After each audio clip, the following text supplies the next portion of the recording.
Oh, here we go. There we go. iPhone, hello. Hi, everyone. How are you guys feeling?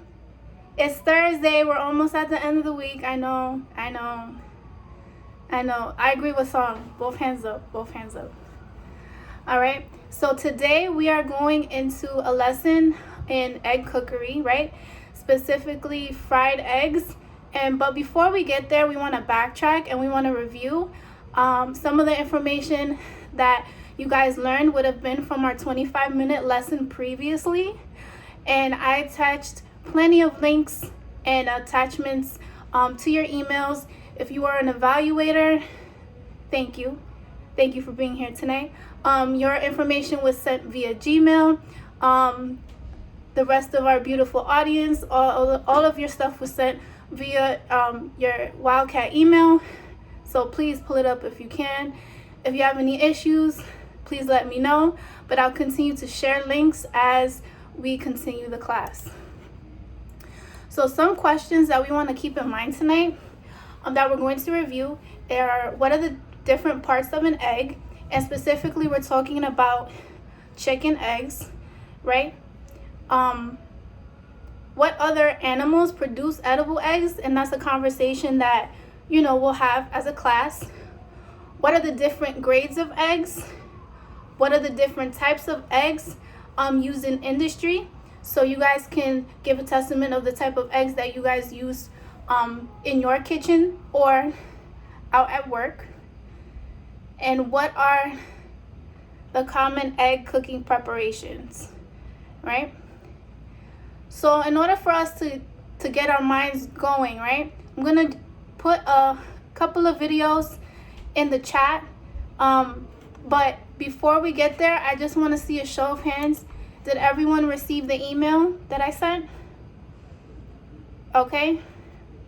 So we're going to spend a minute or two watching the first 3 videos. So the first video is an egg sandwich video. The second video is a breakfast quesadilla pocket. And the second one is a Japanese omurice omelet.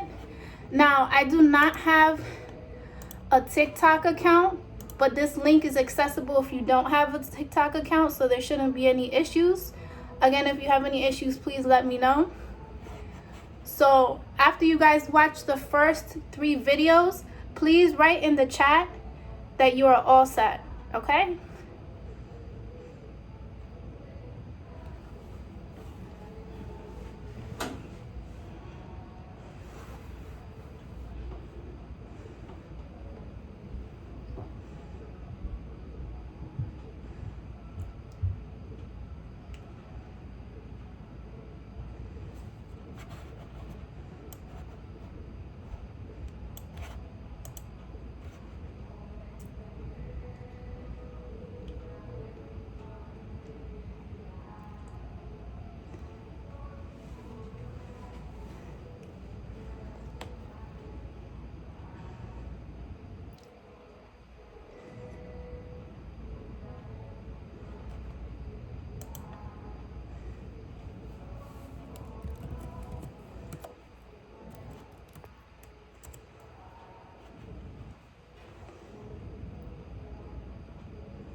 Excellent, Shen. Thank you for watching all 3 videos.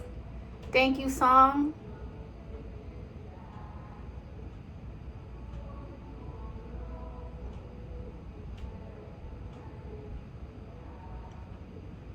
Liz, your reactions are amazing. Juliet, thank you so much. Matt, thank you so much. Will, thank you so much.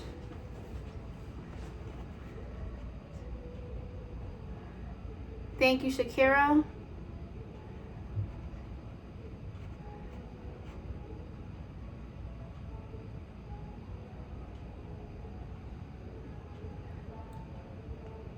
Thank you, Gianna. Thank you, Liz. Awesome. Okay, so we watched all 3 videos, and these are viral trends that are going on with egg cookery in the world. So the first one was the egg sandwich. May I please have one person to speak and one person to write in the chat their reaction to that video? So I've seen that video a couple of times, and I'm really trying my hardest not to do it because it's kind of corny, but it really makes you want to try to do it because it just works out so well every time that they have it on TikTok. And it's amazing, and you know what? I think I'm gonna try it. The video editing is is impeccable. I wish I can be like that.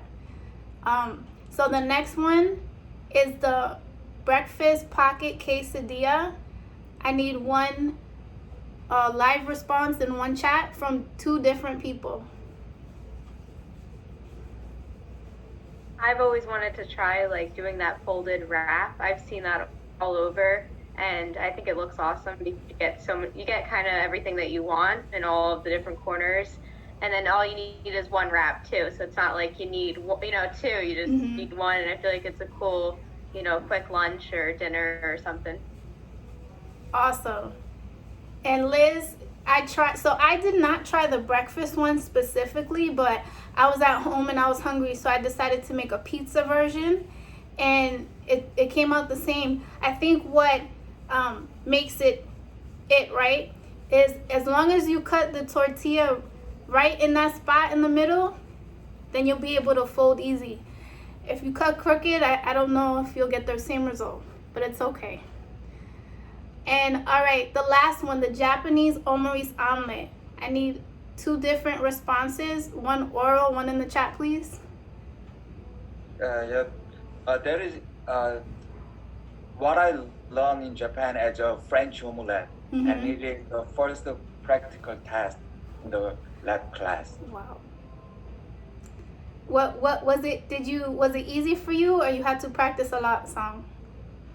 That is not easy, but if you had a lot of practice, you can make it.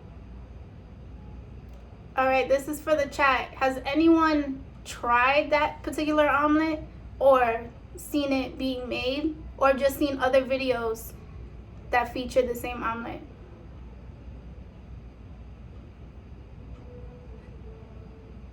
What? I've seen the video a lot, but like I don't like my eggs that runny, so I wouldn't try it. But I did try Japanese, like the fluffy pancakes, like 3 times, and every single time terrible. So I don't know. Japanese cuisine may not be for me. Breakfast food.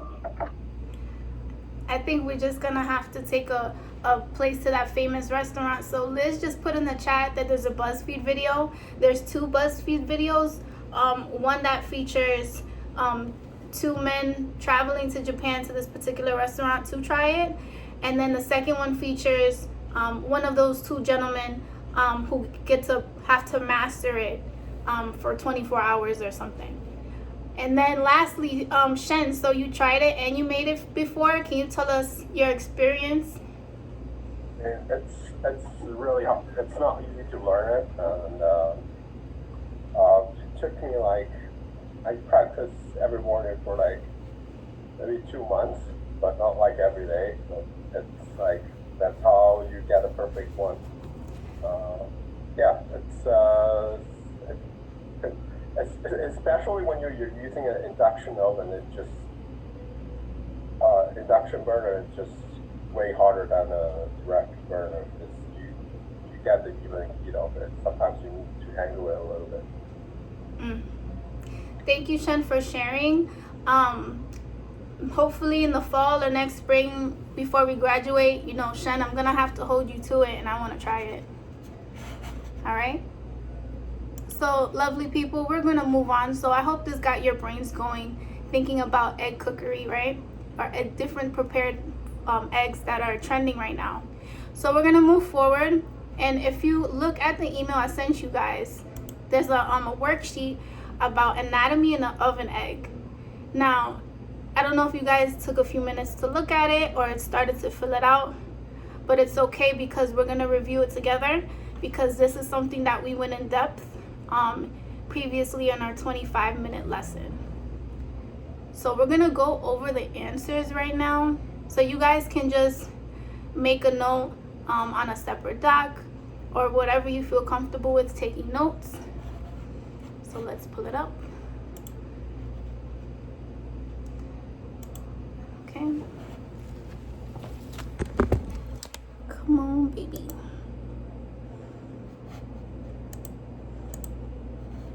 Okay.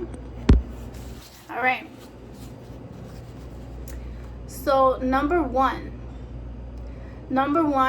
right? So this is a matching worksheet. We are going to go over the definitions of the different parts of the egg. And then on the bottom of your sheet, you also should have a picture with the anatomy as well. So number one is the shell. And the answer for shell is letter C.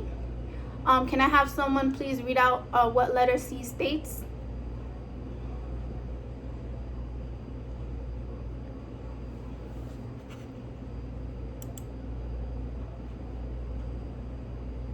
Okay. It says a porous yet protective. Moisture can pass through the shell. Right, so the egg shell itself, right, when thinking about a chicken egg, the shell is porous. Porous means that moisture can actually pass through it. So it's important that we keep our eggs at temperature because other things, bacteria and stuff, can seep in. Can someone name the food-borne related illness as it pertains to eggs? Please write it in the chat.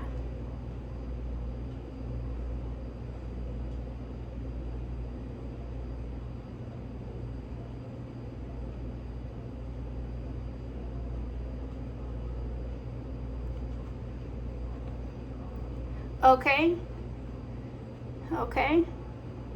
We got 10 more seconds. Any more answers?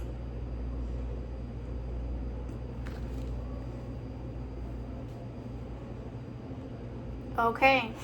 All right, so the answer is salmonella. So I see, Juliet, you put listeria. Listeria is actually related to processed meats, deli meats. So that's the bacteria that manifests when it becomes rancid and those things. And then Gianna, you put chalaza, and that's actually a part of the egg that we're going to continue to review. So let's keep going. Okay, the number 2 is shell membranes, and the answer for that is A, and it's made of protein, and it prevents bacterial infection. Number 3, white, which is the egg white, right? And that's albumin.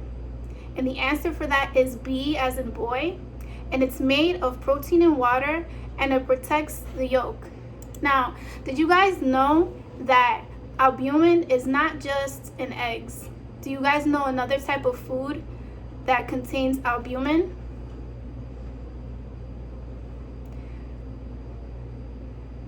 If you're not sure, please write question mark in the chat.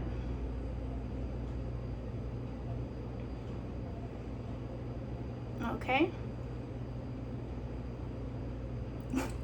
Okay, so this is actually separate. So for example, so besides eggs, I know certain meat also has albumin, but a food that you might not expect that has this is actually chickpeas. So when you soak chickpeas overnight, that frothy liquid that's developed from the water is actually the albumin, and that comes from the outer layer of the chickpea itself, and it's actually really popular in gluten-free cooking and vegan and vegetarian cooking.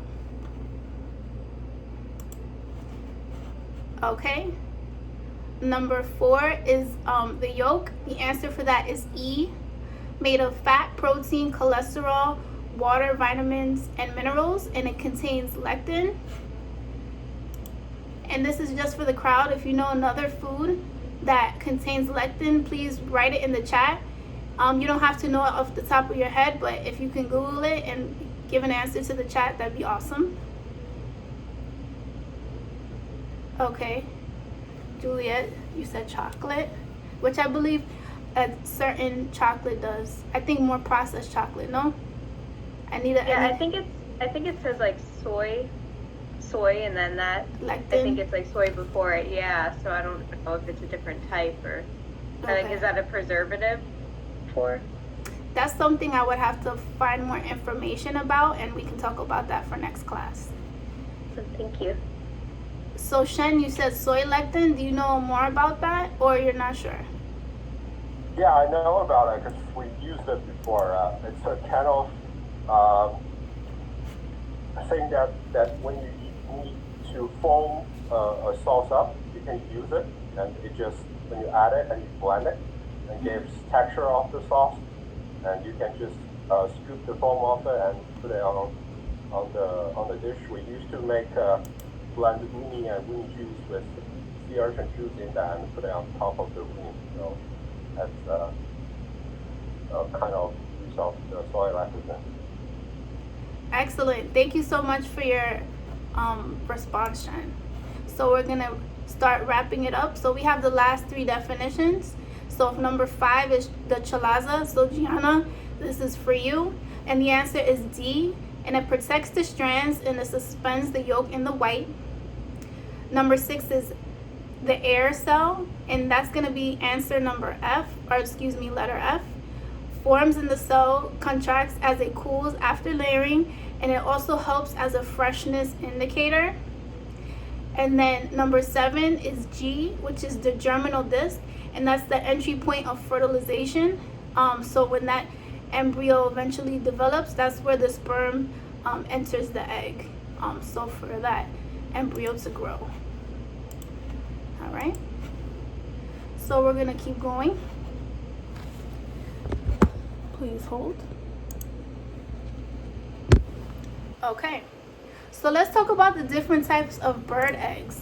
I need 3 people to write in the chat another animal aside from a chicken that we consume edible eggs from. Okay, what else we got? Okay, oh, okay, all right. One more? No? Okay. Awesome. So we have quail eggs, we have duck eggs, ostrich eggs, emu, and a goose. So did you guys know that an emu is related to an ostrich? And I've seen a video on YouTube, you guys can definitely check it out, where they make like a sunny side egg up ostrich egg for this huge breakfast platter that needs about 2 or 3 people to share. But you guys can watch that on your own time. So next we're going to talk about the different grades of eggs. So when you look at eggs, you'll see stamps, right? You'll see the brand usually, and then on the outside of the carton it also talks about the different grades. Most eggs that we eat from the supermarket are considered grade A eggs, but I want you guys to go check on the next YouTube video that is on the document that I sent you guys, and that talks about the different grades of eggs. I'm gonna place the link in the chat for those who need it.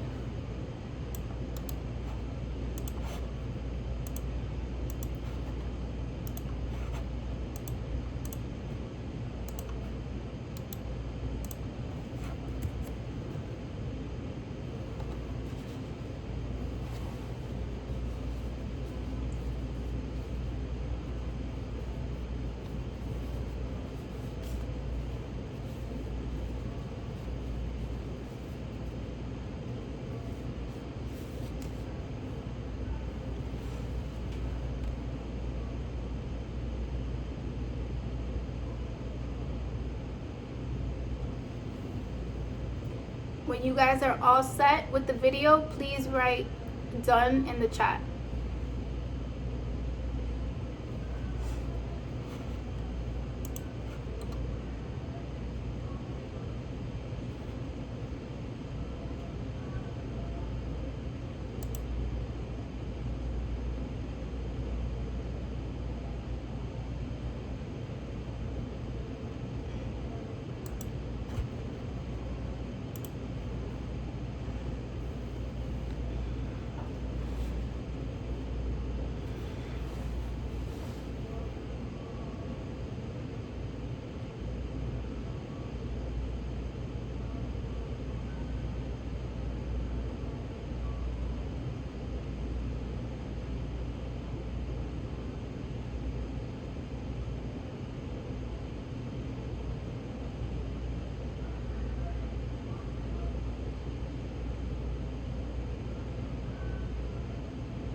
Awesome. Thank you, Juliet. Thank you, Shen. Thank you, Liz.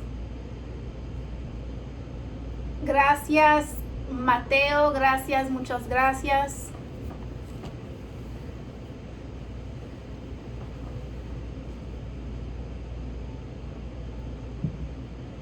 Thank you, Shakira. Thank you, Gianna. Thank you, Will. Thank you, Song. And that is everyone. Awesome. All right. So let's think about the different grades of videos. I need someone to write in the chat and one person to speak aloud and tell me something that they learned in the video that they didn't know before.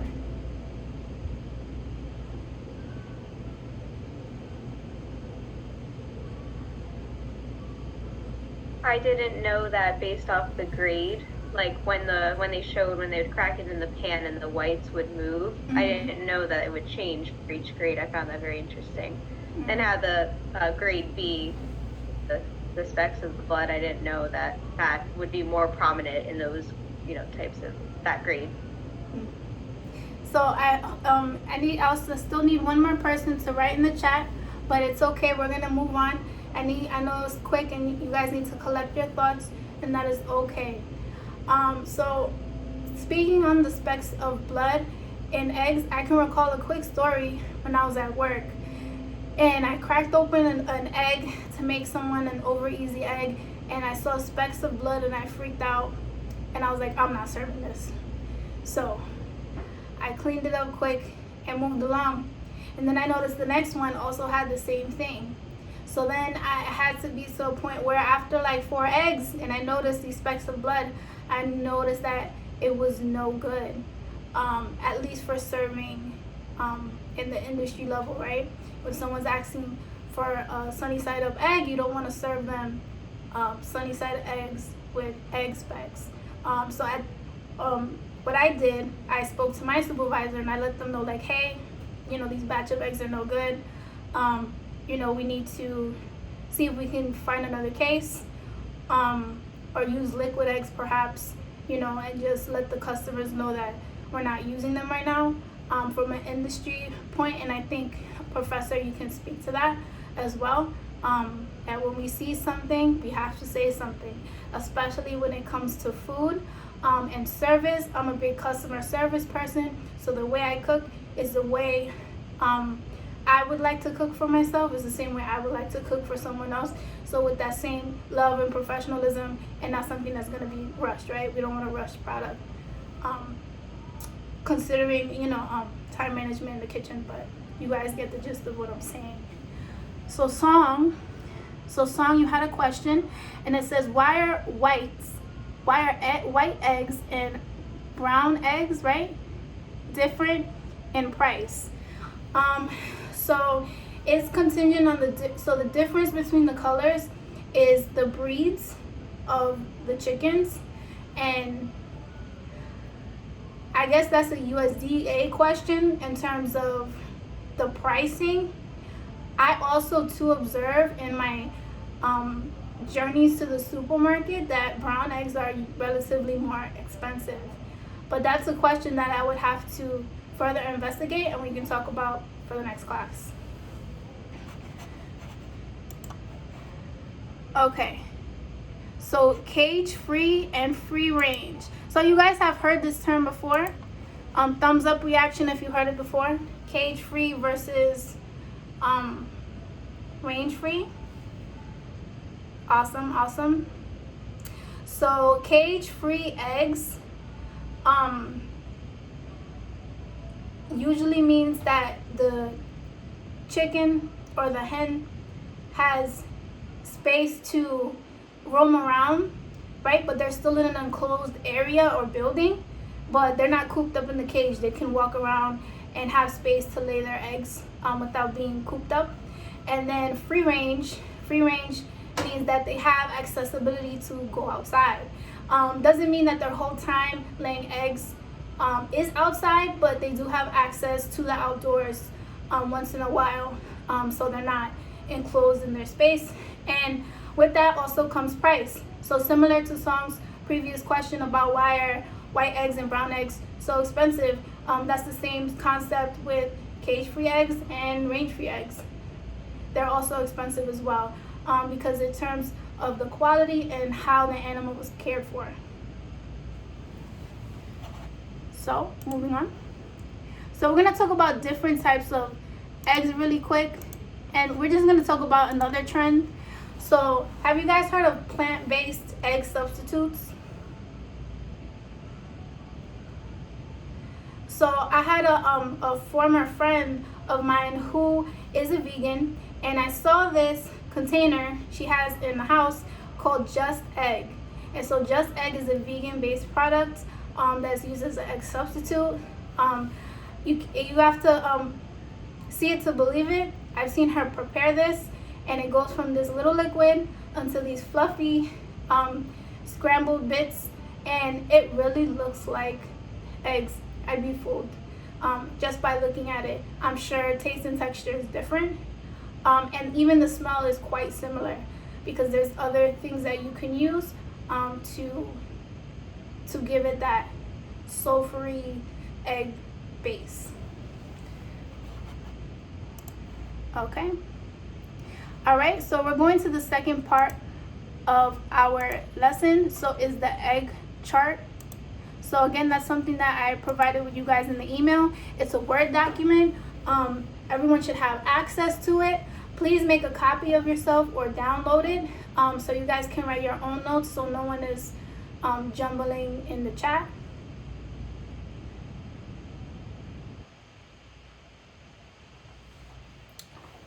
Jumbling in the document rather.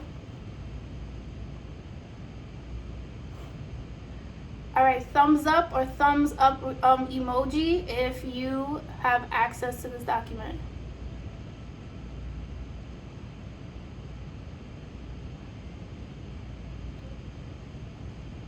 Okay. Okay. Cool.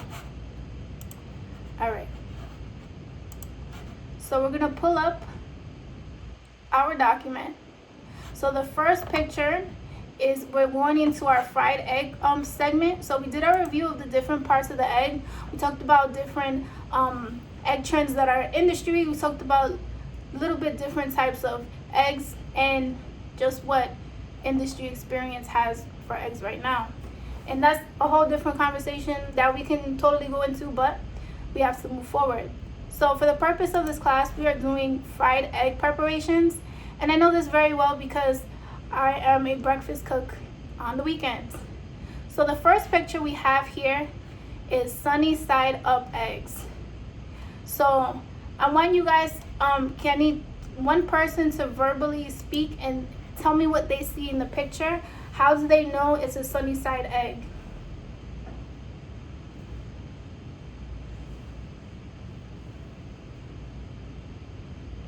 I can recognize that it's a sunny side egg by the yolk wasn't cooked, so it wasn't flipped, it was dropped in the pan, and the white cooked, the yolk is still, not fried at all. Excellent. So yes, sunny side eggs. So you want to make sure that when you crack your egg open on the pan, you want to have a low to medium heat. You don't want it too hot because you don't want your yolk and your whole egg to cook too fast. So again, just like Julia said, the goal is to have your egg white fully cooked, but that yolk still soft in the middle. Also, that inner white layer, you also want that to be cooked too, because sometimes when you cook sunny side eggs, you'll have the outer whiter part of the egg be cooked, but then there's still that viscous membrane next to the yolk itself where sometimes it's not fully cooked. So you want to make sure that your egg white is fully cooked. So the next one, someone wrote poached eggs, and I want to say that is not the correct answer.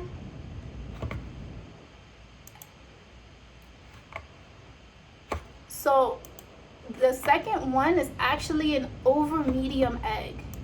And I didn't learn about over medium eggs really until I moved to Rhode Island, because it's very popular with the population of customers that I work with. So for an over medium egg, so again, from moving from the sunny side up to the over medium egg, right? When you crack your egg and you have the white part, the egg white itself cooking, right? You want to, when it develops this thin crust, right? The brown, that little brown crust, or even right before that, like just at that medium, that's when you know that you can flip the egg over. And again, you want it to develop a slight crust, but a little longer than over easy, right? Because over easy, you just flip it and then you go. But you know what? It's okay, because gotcha, the second one is actually over easy. So, boom. So we have, that's over easy, right? So just the egg white is cooked and then it's flipped over and it's cooked lightly and served. The third one, yep, those are my brown crispy edges. Those are the over mediums, right? So it's flipped, but then it has that brown crust.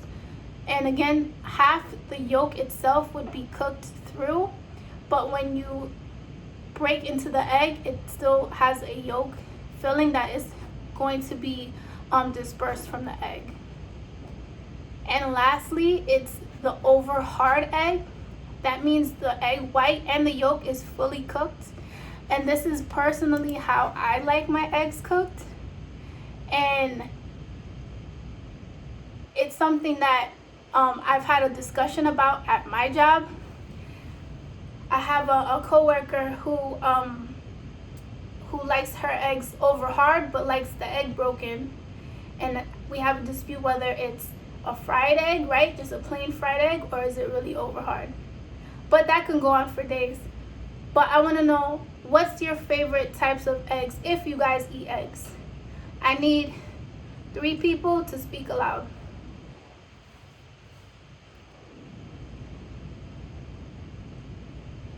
I like over easy with the rice because I can mix the cooked white and raw egg yolk very smooth. Mm-hmm. I'm an over easy guy too. Over Definitely. easy.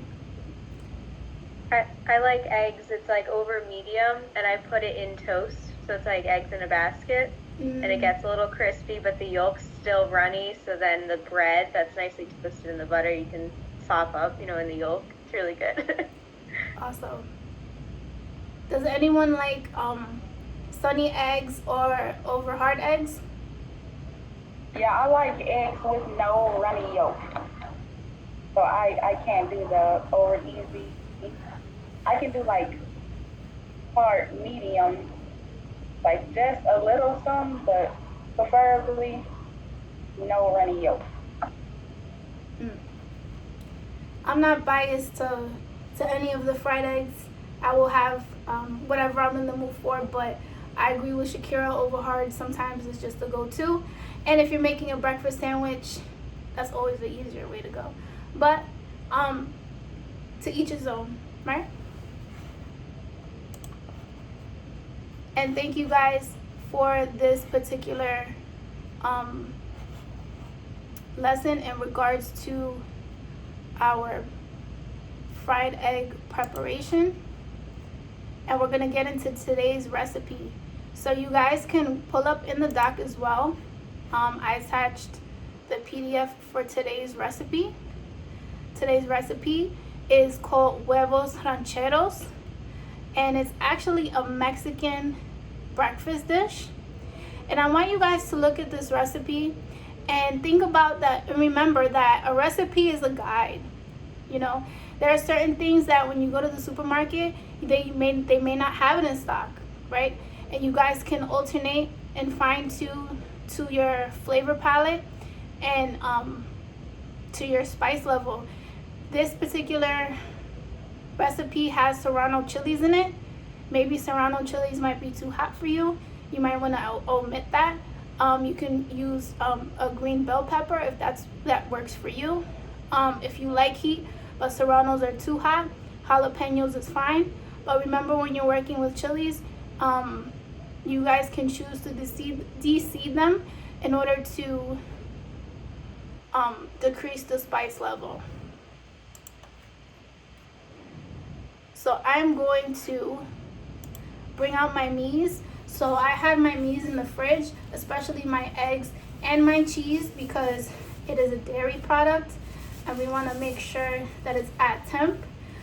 Today I'm using food service gloves for two reasons: because I'm working with raw products, and also because I have my hand wrap, and I also want to use that as a layer of protection for myself as well.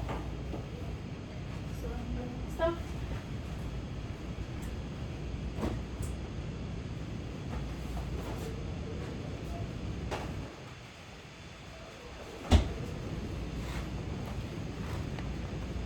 So here I have some, this is called cotija cheese. It is a Mexican style cheese you can find at most supermarkets or local fruit and vegetable markets. Today's egg choice, we have Eggland's Best. This is a grade A egg. And I'll just see it. We have Mexican corn tortillas. The recipe calls for corn tortillas, but you can use flour tortillas if that's what you have at home.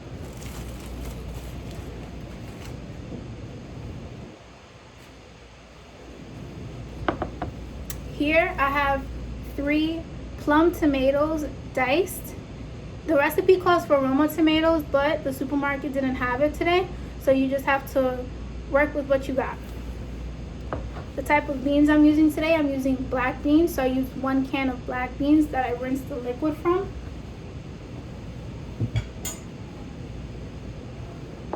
I have half of sliced Spanish style onions. It was a really big onion, so I just used half. Just gotta work with what I have. And then here I have 1 diced serrano chili. So serrano chili is a little hot for my palate, so I just used 1 and I de-seeded it to make sure the spice level, or the heat level rather, was comfortable for me. So right now we're gonna make our salsa.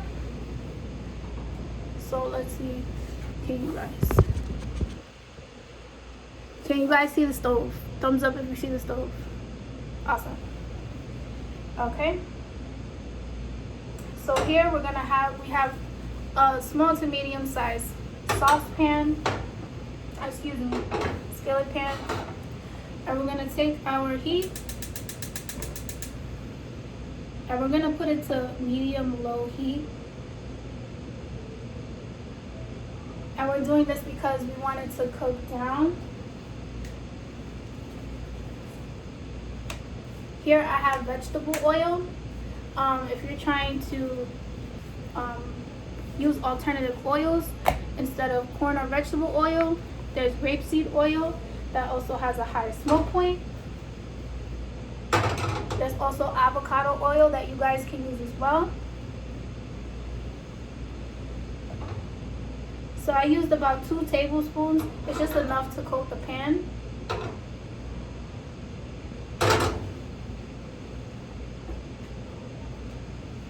And so I have my pan here.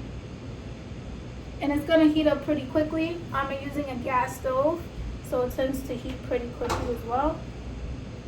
So based on the size of my pan, I'm gonna use half of my tomatoes.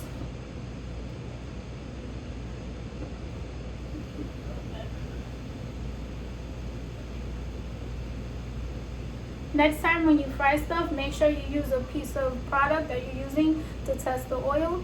You want to make sure that it has a sizzle. So my sizzle is starting to come up now.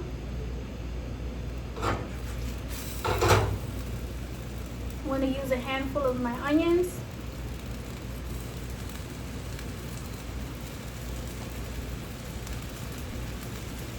And I have my chilies. I'm adding my chilies now.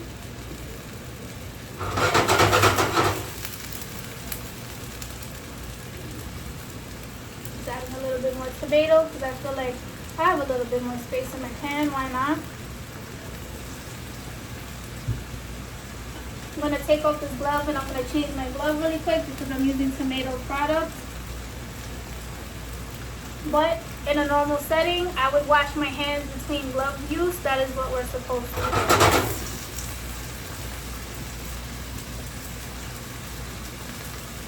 So right now, we're cooking our veggies so they're translucent, and we want to fry until we have our salsa forming because we want the juices from the tomatoes to release. So start developing your sauce. I'm adding a couple of pinches of salt just to give it some flavor. So ideally you want this to cook down for about 3 minutes.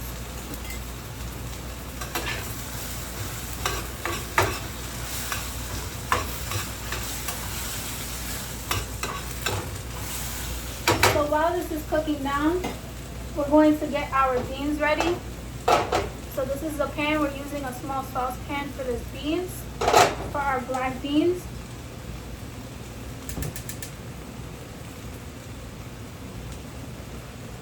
So I'm just going to let that heat up briefly. And I'm going to get my cup of water ready that we're going to add to our beans.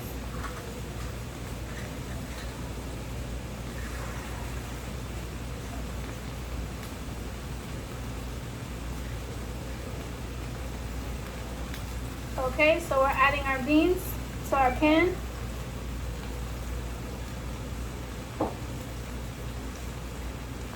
And I'm adding a half a cup of water. And so the way it's going to look, that the liquid is just covering your beans, but you want it so that it's just covering, that it's not overflowing. And here as well, so we see that our tomatoes and our onions and serranos are starting to become translucent and they're starting to cook down. So for our beans, we have a medium-high heat because you want them to start warming through and you want that water to start simmering. And then when they start simmering, that'll be at the time that it'll be ready to mash.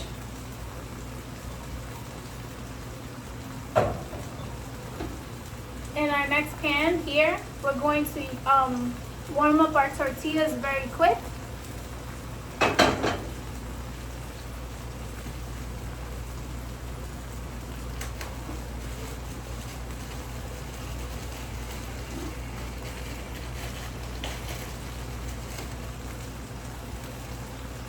So for our tortillas, other videos will in recipes will ask you to fry them with oil. I'm gonna use non-stick spray because that's my go-to.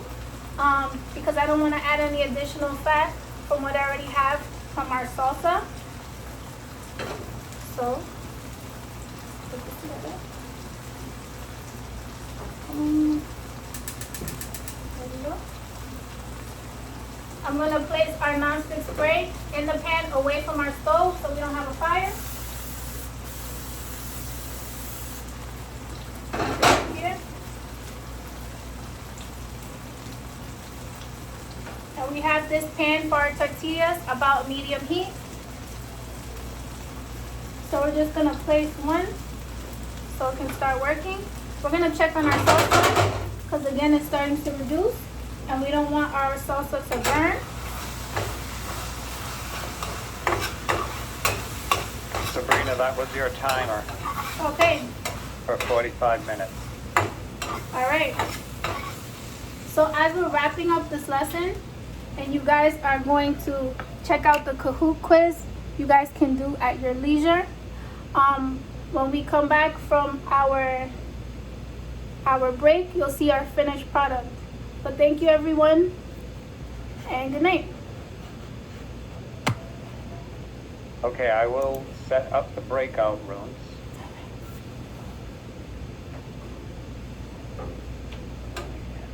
Your evaluators were Will, Matt, and Gianna. thank you. Will, Matt, Gianna. Okay, we'll see you there.